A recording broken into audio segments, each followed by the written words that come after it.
Hey everyone, this is the admin of the Chaos Burger page, coming at you with a updated deck profile, because of the recent set of Rondeau, Chaos, and Salvation.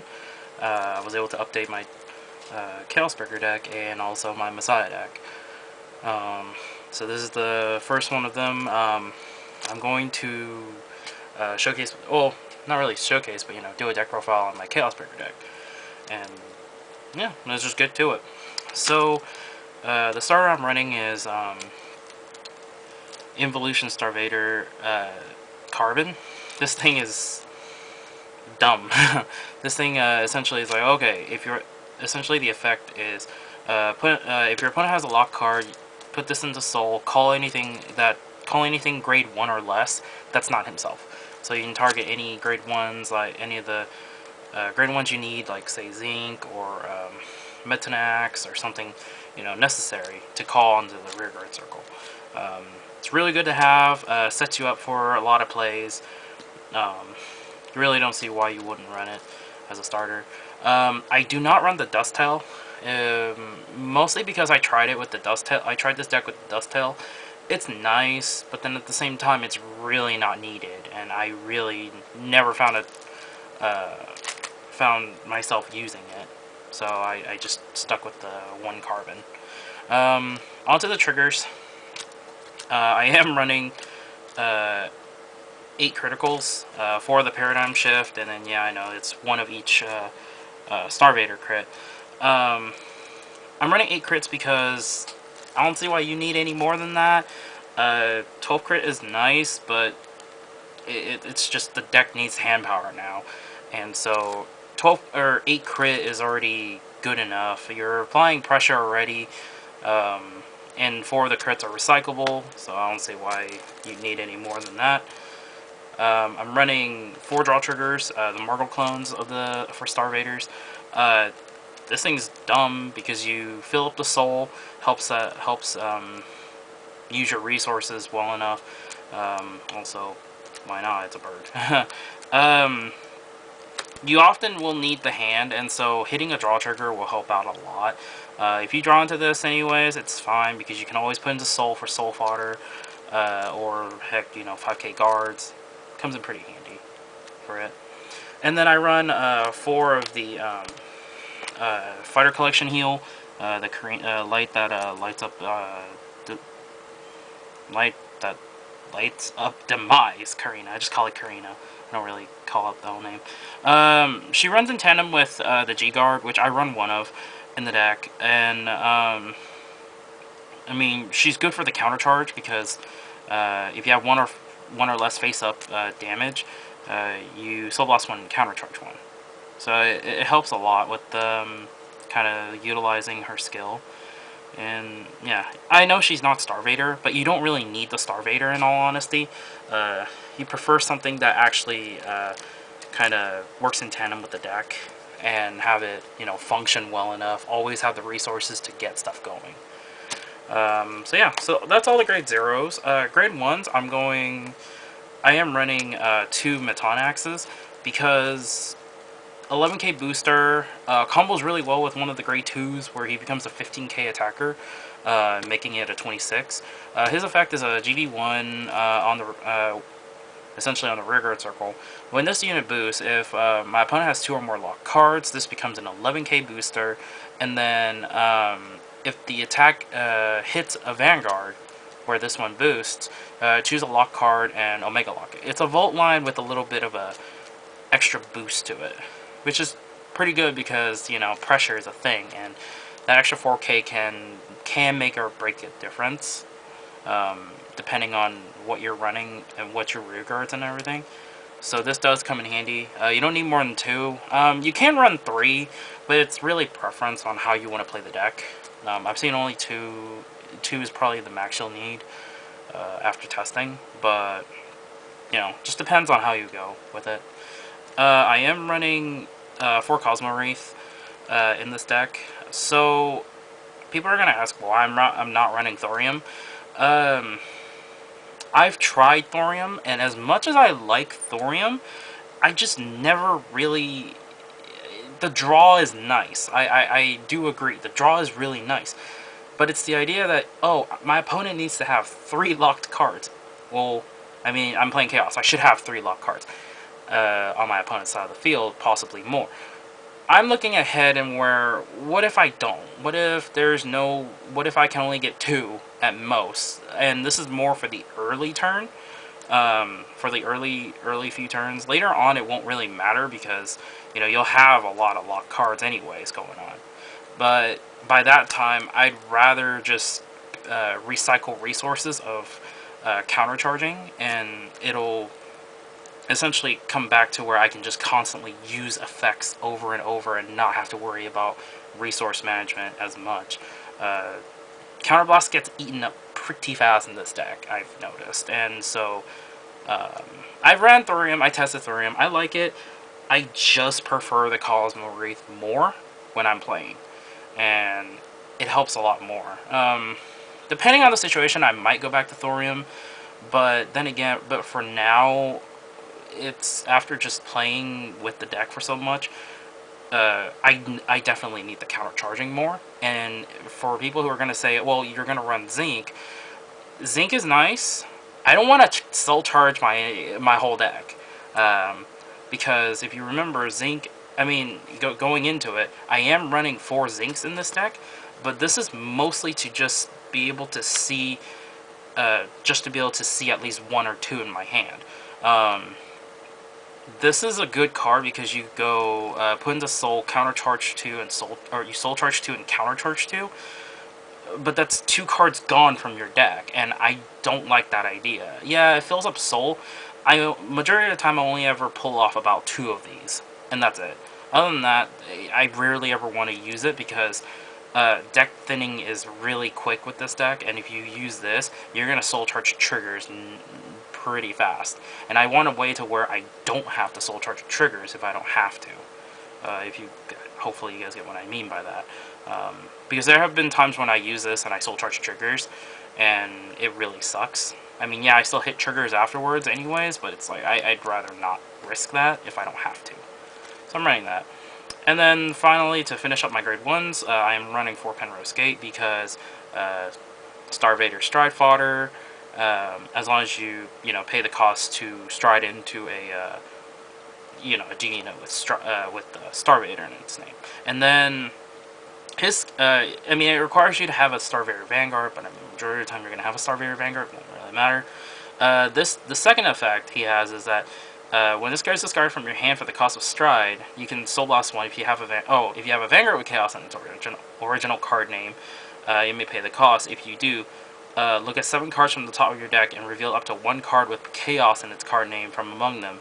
Put it into your hand and shuffle your deck. And so with this one, you essentially, if you go into, say, Universe or Deluge, this card lets you essentially stride and get a, hopefully look at the top 7 for a Chaos. So it's like a 1-for-1 in a sense, and it's really helpful at the beginning. You also got to remember that, yeah, I mean, it works out either way. So this card is actually really helpful to run at 4. You need the Stride Fodders. You don't want to always just pitch, your Chaos Breakers. So, yeah, that's all the grade 1s I'm running. Grade 2s, I am running 4 Photons in here. Now, people are going to wonder why I'm running Photon over Strange Dragon. As much as I like Strange Dragon, I don't like the idea of having to waste an attack for it to lock. And yeah, I mean, people are going to argue at the idea. It's like, oh, well, if you attack with it and all your opponent's cards is locked, it's a 14k attacker. Yeah, that's nice. But that's never going to be always the case, and I don't ever want to attack with my rear first and then the van. I want to attack with my van first because this is an 8 crit 4 draw 4 heal deck. I'm not running stands. If the deck was if it was stand based, yeah, I mean, it would kind of help out. But this deck is mainly to lock down your opponent and push for as much threat as possible. And Photon gives you that that leeway of, oh, hey, on call, oh, you have a lock card, on call, lock that, on call, lock that. You can target lock rather than having your opponent choose, which a lot of times I don't like my opponent choosing the cards, because then they choose cards that, you know, benefit them or something. So that's why the Photon's in here. Yeah. And then to keep going with the grade 2s, I am running 3 Muleptons. Yeah, I know it's an 8K, but this card's actually really good because upon place on rear, if you have a Vanguard with Star-Vader and your opponent has a locked card, you pay the cost of counterblasting 2 Star-Vaders on your counterblast 2 Star-Vaders, and then choose an open rearguard circle, and you force your opponent to pick a card from their hand and place it down there on lock. So this is similar to Universe's skill, but as a grade 2, a heavier cost, but it's worth it because it helps with cycling the or helps your opponent helps you rip cards from your opponent's hand, and you know, force them to have less cards to use to guard. And that's kind of the main purpose. You want to force your opponent to rip cards. I know this is a really bad mixture when I'm also running Cosmo Wraith and that heal trigger, but it doesn't really matter as much because majority of the time it's not gonna hurt. It's not gonna, you know, hurt. It's not gonna demerit you that hard. Because of that, like, majority of the time I don't see. Sometimes I see this and sometimes I don't. And when I do, a lot of times I don't really want to use it because I have other skills I want to use first. And so it's here, but it does come in clutch, which is really beneficial. And then I am also running 3 of the Globula Dias in here. So what this does is a counterblast when this unit is placed on rear. If you have a grade 3 or greater Vanguard with Star-Vader in its card name, pay the cost. If you do, your opponent chooses a card from his or her drop zone and puts it on the rear guard as locked. It doesn't have to be open rear with this one, so you can force them to overplace something. And then until the end of the turn, this unit gets plus 3,000, and then if your opponent has 2 or more lock cards, this unit gets another 3,000. So it can be base 12, or not base 12, but for that turn, 12k attack, or 15, depending on the situation. And if you combo this with Maton Axe, it's done. So that's that. And then I am running the 1 Colony Maker. I am thinking about taking this out for another Globula Dia, or possibly another Mulepton, depending on the situation. I'm still trying to, you know, gauge on my ideas, but right now, because of how I'm playing it, the Colony Maker is actually really good to kind of fill up your field at the very least. Even with 1, you know, it's doable. I did have this at 2 because I had Mulepton at 2 like this, but then I figured after testing it, Mulepton was a little bit better for me, and I do want to see it sometimes a little bit more, so I bumped it up to 3 and bumped this down to 1. So that's my grade 2s. Now on to my grade 3s. I am running 8 grade 3s in this deck. There are decks that there are some other ones where they run 7 3s, but I'm just right now liking the idea of running 8 3s rather than 7. So yeah, so I'm running 4 of the Crisis, Chaos Breaker Crisis, the essentially new Chaos Breaker in this whole deck. It's a really good card, has a stride skill as well. So his stride skill is counterblast 1 card with Star-Vader in its card name. When this unit is placed on Van, or when your G unit with Star-Vader in its original card name strides, pay the cost. If you do, your opponent chooses one of his or her rear guards and locks it. So that's a really good effect in this case, because then you force your opponent to lock something. And then the other skill, when your opponent's lock card is unlocked, if a unit was not retired due to the effect of this card during this turn, you may retire that unlocked unit. If you do, draw a card. So this is the second effect is more based upon the idea that at any moment in time during your opponent's turn, if something gets unlocked, you can just kill it and draw a card. Which is a really essential thing with Chaos, because originally Chaos Breaker was an end phase retire card. So this helps facilitate the idea of, hey, if things get unlocked in the middle of the turn or something like that, it won't hurt this deck, and you can start, you know, just killing whatever gets unlocked. I know there's going to be cards that are like pseudo-unlockers in a sense when set 13 comes out, but by that point, you know, you're just going to adapt to it and play around around the, you know, the shift and how everyone's going to play. So, yeah. So 4 of those, and then I am running 4 of the original Chaos Breaker Dragon, mostly because why wouldn't you? He's a really good alternative 3, still helps with the limit break as well. Overall, it's not a bad alternative 3. It just sucks when, say, if you're going against like Messiah or something that, you know, can unlock forcefully during the main phase at every time or something. Chaos Breaker isn't really that beneficial versus Crisis. So that's kind of the idea. But he's still nonetheless very good in the deck. So that's character 3s. I'm going to go into the strides right now. I am running 2 Chaos Universes. Mostly for the idea that Chaos Universe, as a first stride, you can rip a card from your opponent's hand, which is really nice.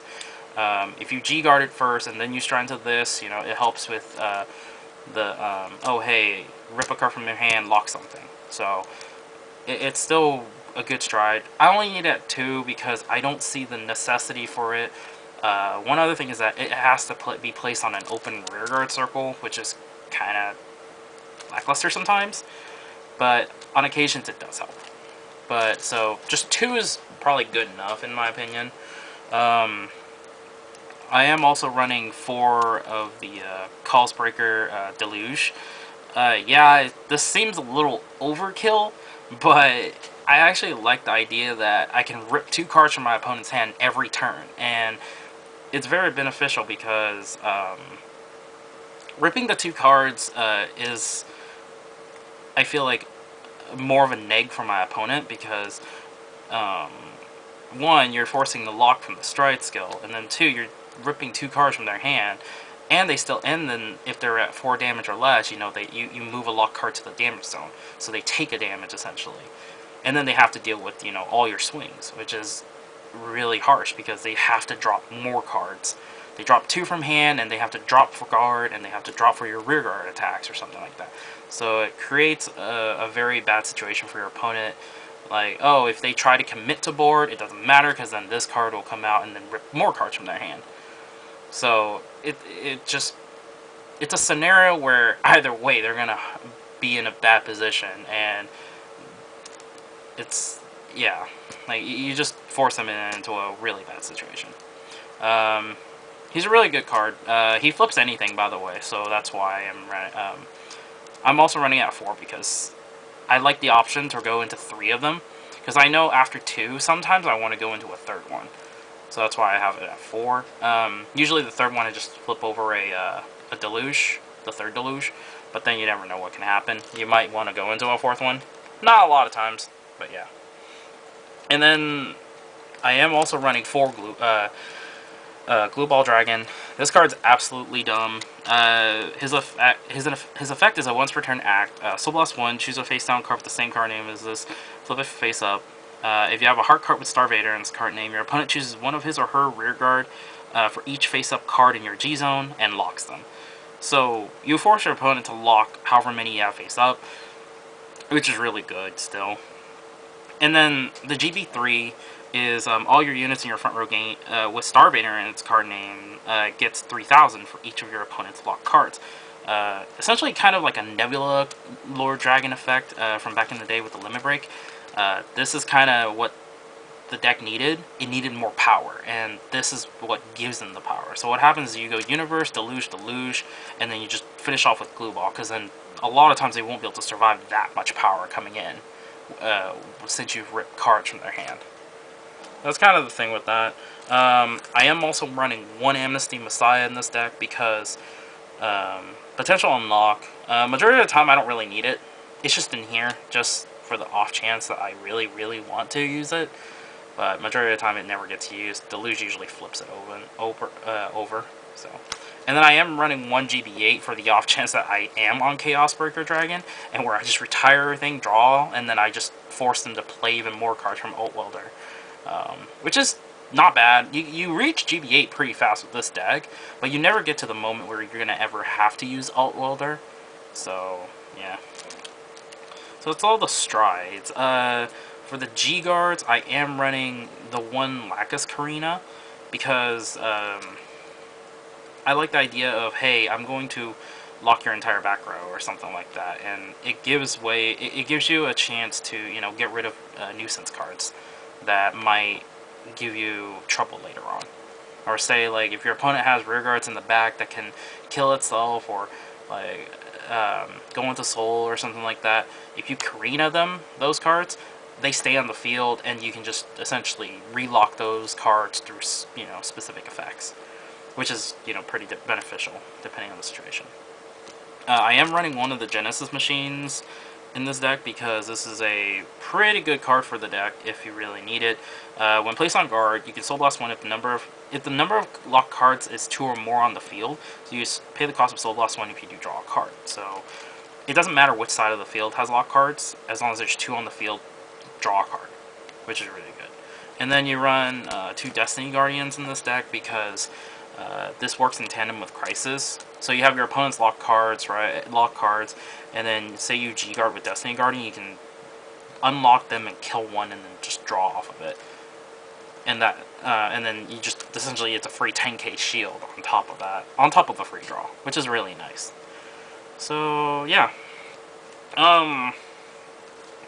depending on the situation, I might end up, I don't know, I'm gonna keep testing this deck. I like the way it is right now, but you never know what can happen with how, you know, matchups go, scenarios go.